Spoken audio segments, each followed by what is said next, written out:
Now, the name of this sermon is called Random Acts. Now, this is Palm Sunday, and if we had children, they'd be waving palm branches, and this verse 11 is right after verse 10, they were saying, "Blessed is the coming kingdom of our father David, Hosanna in the highest." So this story is just following that. Now, in the story of the triumphal entry, they took palm branches, they cut branches from trees, they laid them on the road, he rode over them, he rode over their coats. And this is another story of a tree that didn't cooperate. And if you might look at this and say, this is kind of a random act. Why would Jesus curse this tree? Well,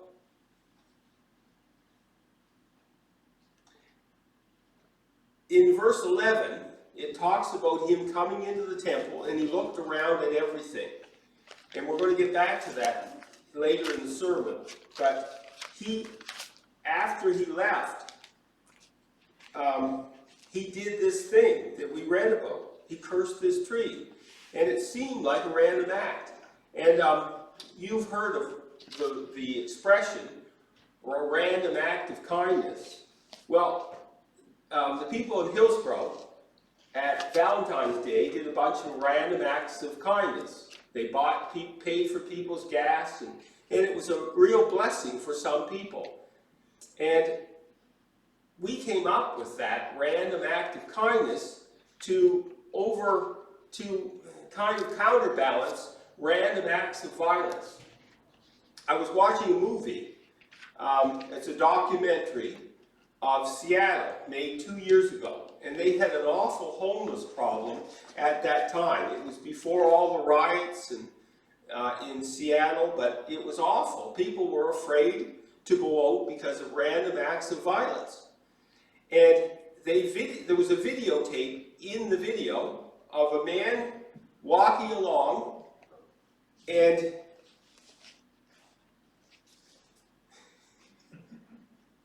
he was walking along, and when he met a woman walking toward him, she had no idea what was going to happen, and he just hauled off and smashed her in the face. And you watch in the video, she crumples to the ground.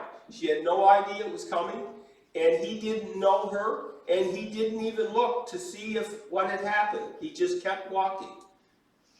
And because it was in front of the federal building, it was all videotaped. They have a videotape running all the time, so they knew who he was. They had him dead to rights. They arrested him. But because of a certain law in Seattle, if you're homeless and if you're mentally ill, they don't prosecute you. And he had a great long list of doing these things, and they just let him go to do another random act of violence. It's why people came up with this idea of the random acts of kindness. And sometimes those change how a person's life entirely. The medical profession had this idea, and they said, we're going to try this random acts of kindness kind of idea. And what they would do is if somebody came in for an operation, like Wanda had an operation, and as people were recovering, either from that or some mental condition, the doctor would send a personal card. They would send out a letter saying, just thinking about you, hoping you're getting better. And they discovered that the people that they sent the card to got better faster and recovered sooner than the people that they didn't send the card to. Well, also there are what we would call random acts that are neither good nor bad. You can't really put, well, was that a good thing? Was that a bad thing? Maybe we don't know. And if you ask the person who did it, they wouldn't have an answer either.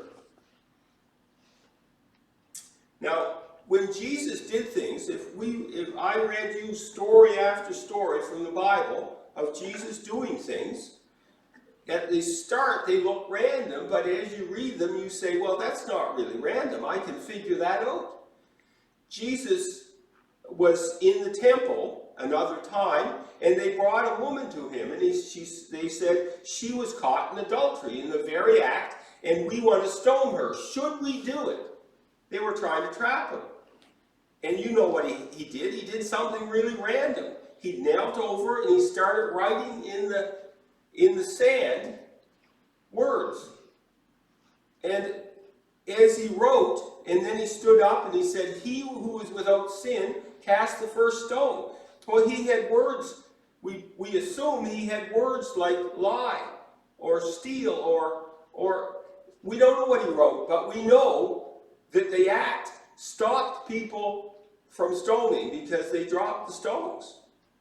There was another case where he was in a large group of people and he was walking along and everybody wanted to be beside Jesus, so there was pushing and shoving going on and he would be bumped into. Every few seconds somebody would jostle him in the crowd. And then he stopped and he said, "Who touched me?" Well, his disciples said, "That's crazy. Everybody touched you. We all bumped into you. We're trying to keep people from bumping into you, and we're doing it."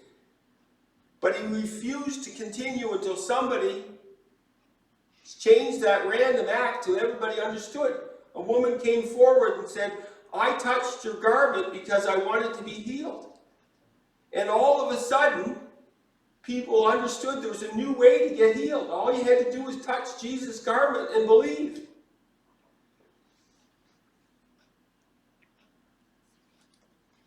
Well, Jesus asked his disciples, or the servants, if you remember the first miracle, he's at the wedding in Galilee, and he says to the servants, this random act, "I want you to fill those 6 stone pitchers up with water." No, we're looking for wine. We're looking for wine. And then it wasn't random anymore because he created wine. Oh, I understand now. When Jesus said to his disciples, these people, these 5,000 men and women and children are hungry, you feed them.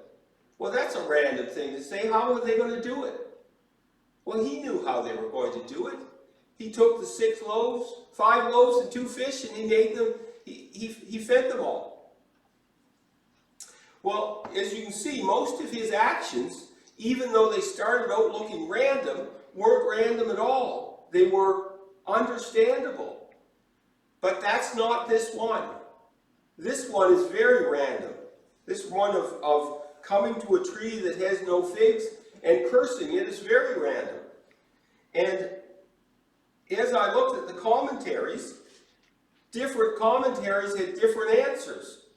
One of the commentaries had, well, Jesus was just being mean. And one of the commentaries had, but what they all agreed on is no one agreed. No one could make an agreement as to why he would do this random act and what it meant. Well, we're going to look at it, and we're going to see if we can figure it out, which I don't think we will, but we'll give it a shot. We'll try. Number 1 is meet the tree. Mark 11:12-14 says, "On the next day, as they left Bethany, he became hungry." Now, you're saying, why did he become hungry? He'd had his breakfast. Well, see, what I do in the morning is I get up, I get dressed, I go down, and the first thing I do is have my breakfast. Probably you too. But that's not the way they did it. They got up, they got dressed, then they went to work. And 3 hours later, they had their breakfast. So it was normally, you could see why he would be hungry. He was walking from Bethany to Jerusalem, and he was hungry. And verse 13, it says, seeing at a distance a fig tree in leaf, he went to see if perhaps he could find anything on it. And when he came to it, he found nothing but leaves, for it was not the season for figs. And he said to it, may no one ever eat fruit from you again. And his disciples were listening. So, you see what he's doing. I'm hungry. I'm going to go to the fig tree. I'm going to get some figs. It'll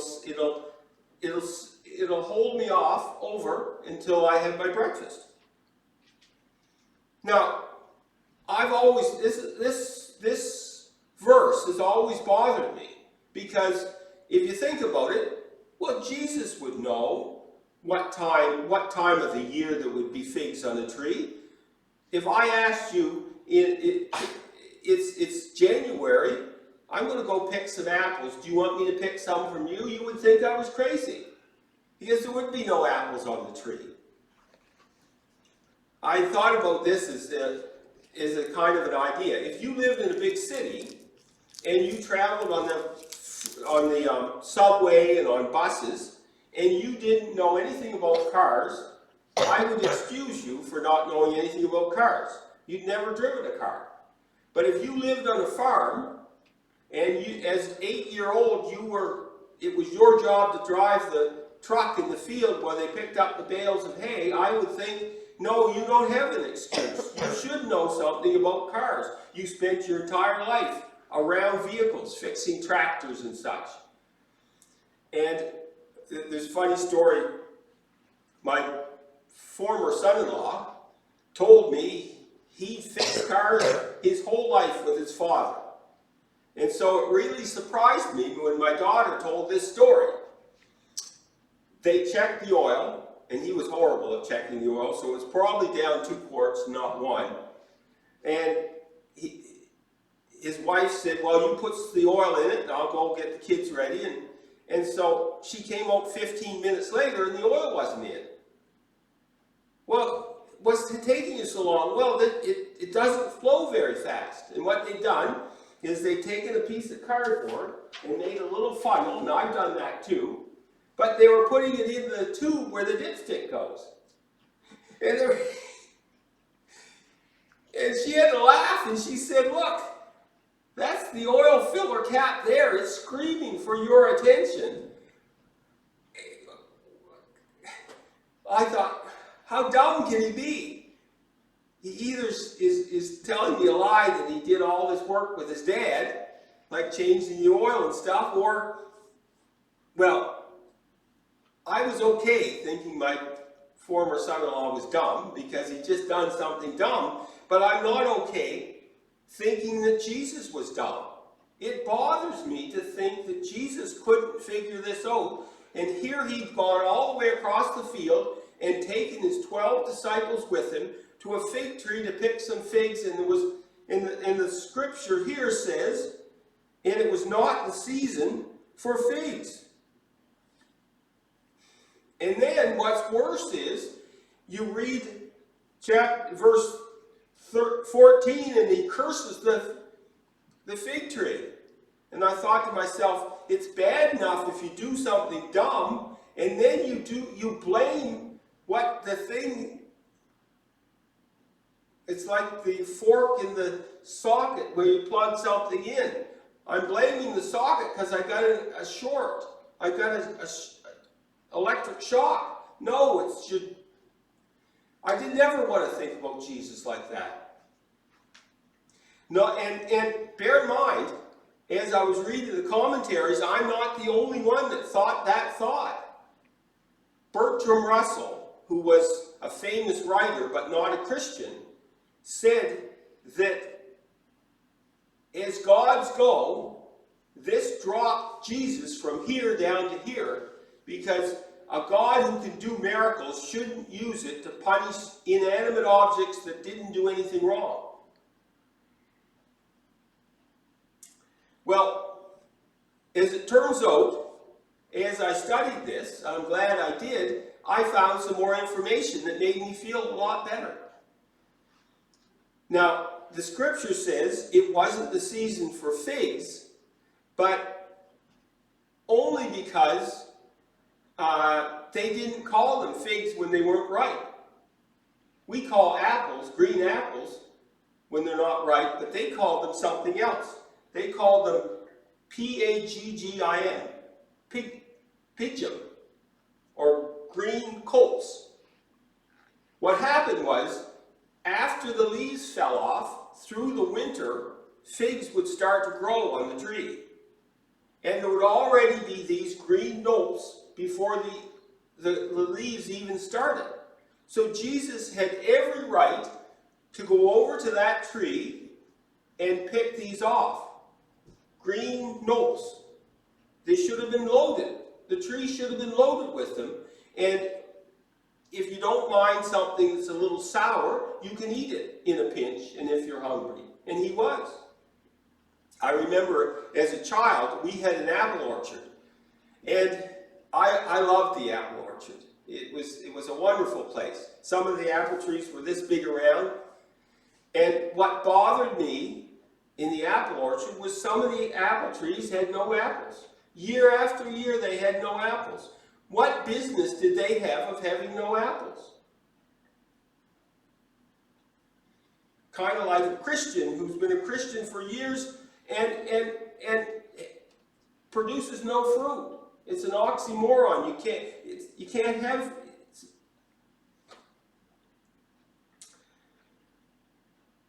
It's like an apple tree that produces no apples, or a fig tree that produces no figs. Jesus told this parable in Luke. Luke 6:7. He says, he began to tell this parable. A man had a fig tree that had been planted in his vineyard, and he came looking for fruit on it and did not find any.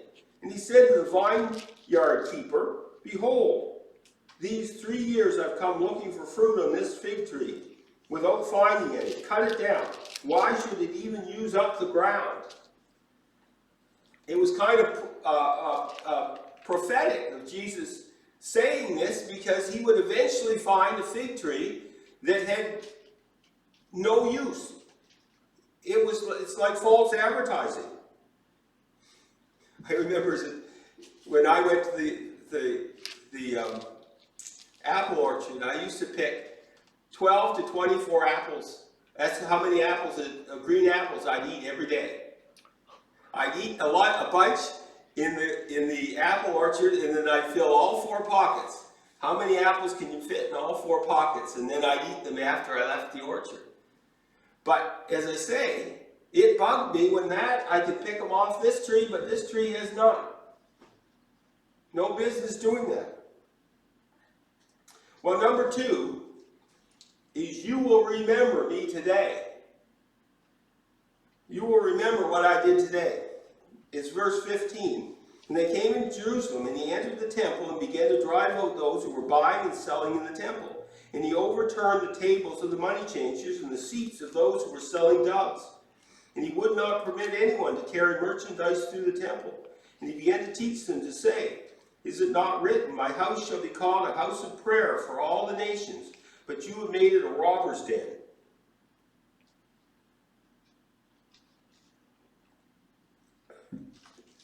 Do you remember I read verse 11 at the start, and said that he went in and he looked at everything. He checked out the temple very carefully. I thought of that as I read it, and I said, he's making a list and checking it twice. The next day, he was ready with his list, and he rounded up people and he chased them out. Now, I've always thought of that as an area about the size of that area out there, or maybe smaller, and there's a dozen or 15 or 20 tables set up, and he chases them out, and he could do that. But the commentary says that the area of the temple, the Gentile court, just the Gentile court, not the rest, just the Gentile court, was 1,000 by 1,500 feet. Think of it as to the road down there, is that Water Street? Over to Albert, the road coming. That's a big area. Huge. 35 acres. And it was, they said that it was surrounded by pillars that were 35 feet tall, and it took 3 people to hold hands like this to go around the circumference of this huge pillar. And it was, the whole area was surrounded by these huge pillars. Now, to give you an idea just how busy this area was, and this was Passover, somebody wrote that, Josephus wrote this down, that in 66 AD, when the temple was finally finished, they had 255,600 lambs were slaughtered for Passover.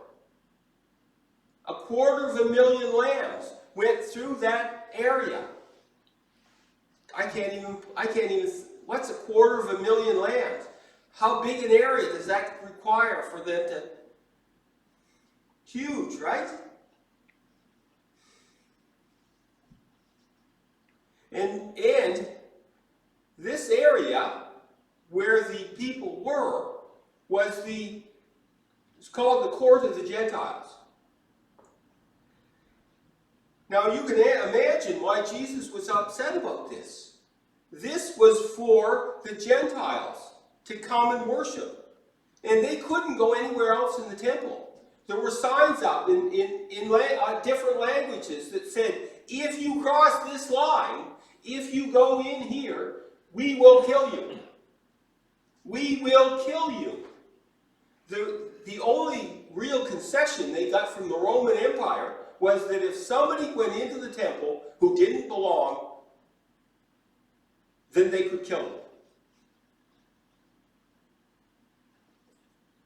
So Jesus was saying, okay, you've made this area for the Gentiles to come and worship me, to pray, but you filled it full of animals, and you filled it full of people.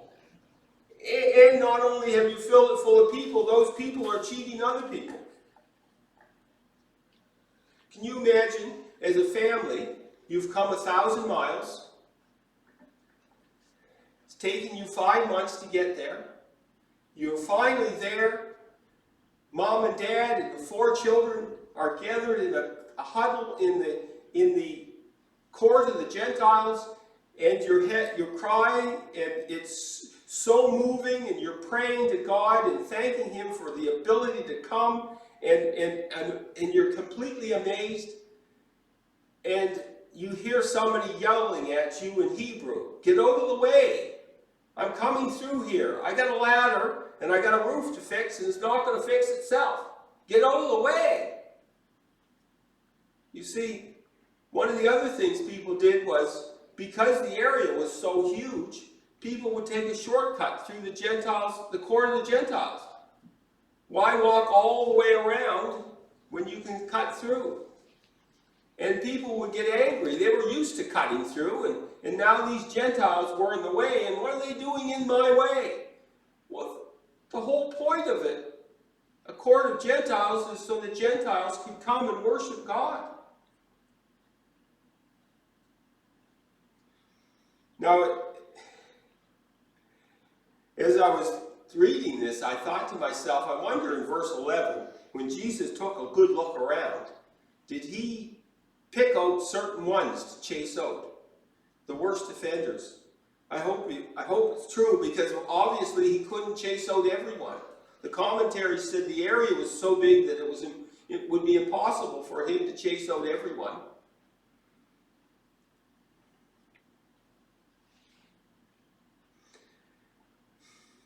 You know, the difference, I'm sure that you have experienced this, where you know that you've come for help, and you recognize the difference between somebody helping you because they want to help you, and somebody helping you because they want to take advantage of you.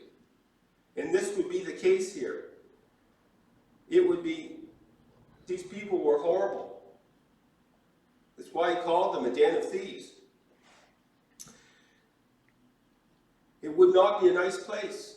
It would be a dark and wicked place with a thin veneer of respectability.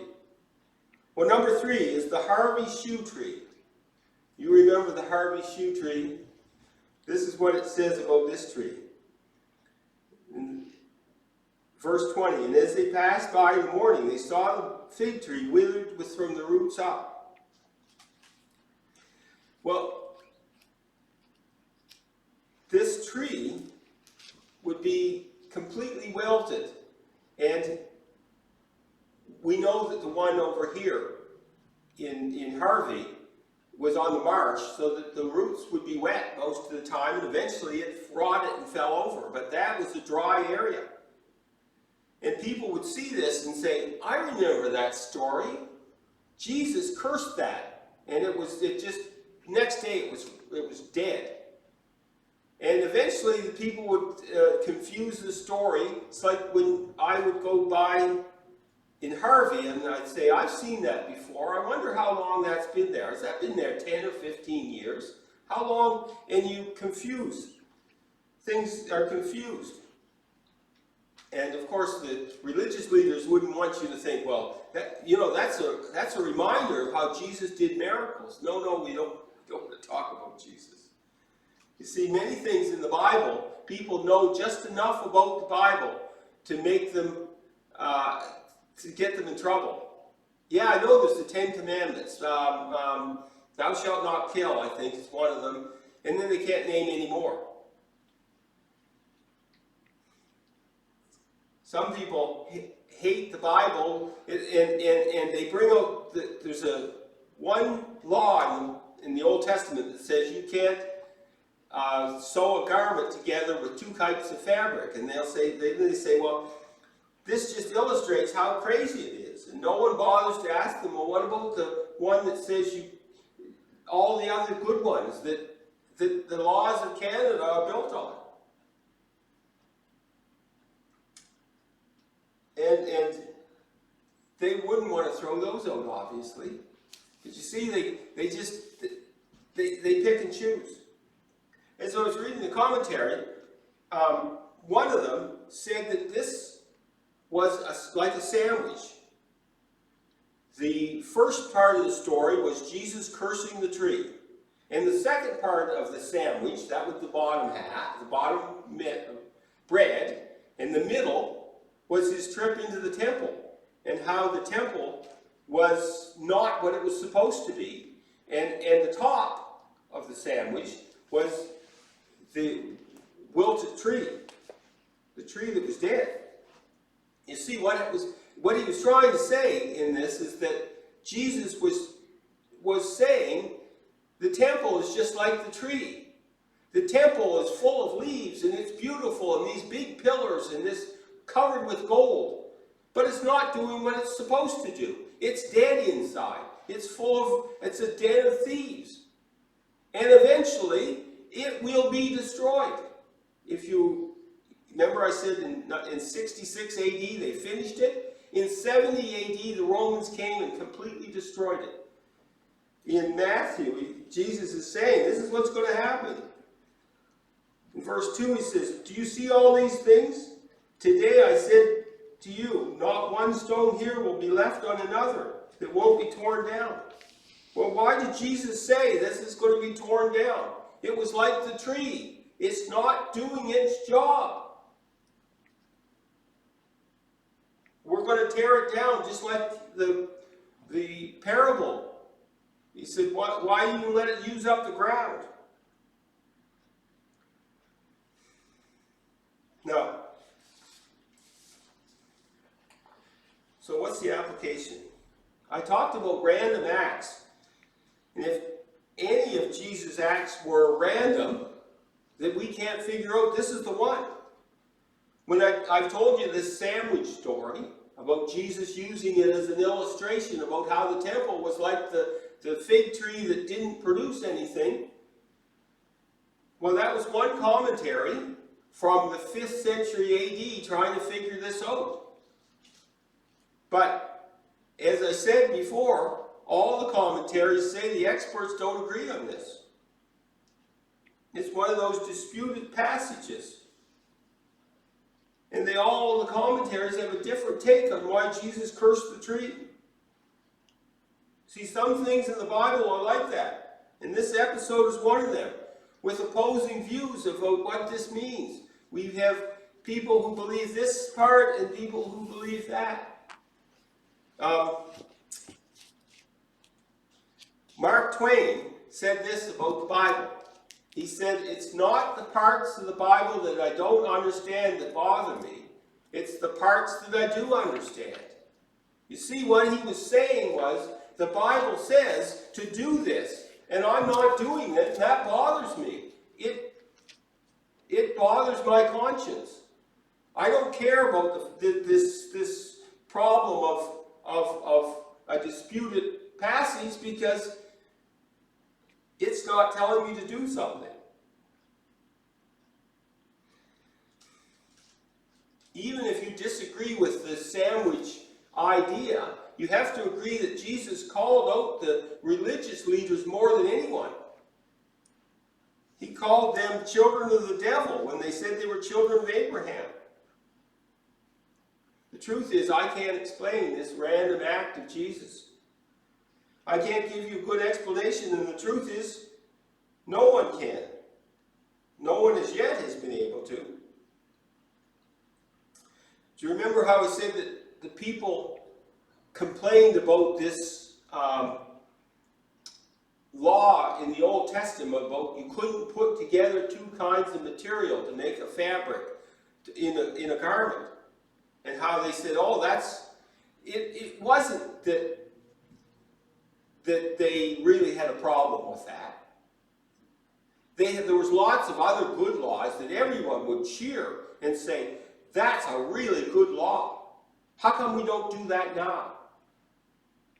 The reason they say that is they know that God can say, I am going to judge you, and I'm going to tell you where you're going to end up, and I'm going to tell you what your eternal destiny would be, and people don't like that. Bertrand Russell, who came up with this idea of I don't like God, Jesus, because of this story, wasn't because of this story. He didn't want Jesus to have power over him.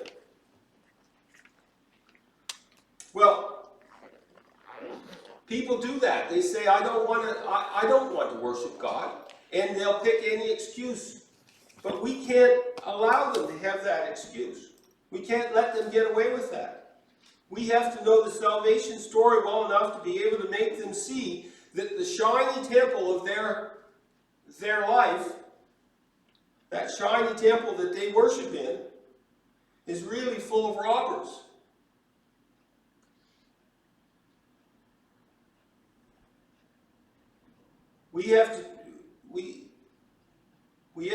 They have to be told that there's something wrong. We can use the story of salvation to shine a light in, and when we do shine a light into their life, and like Mark Twain says, the ones that I know about, the ones that I understand bother me, we have to be able to shine a light into their life, and we're like Jesus, tipping over the tables.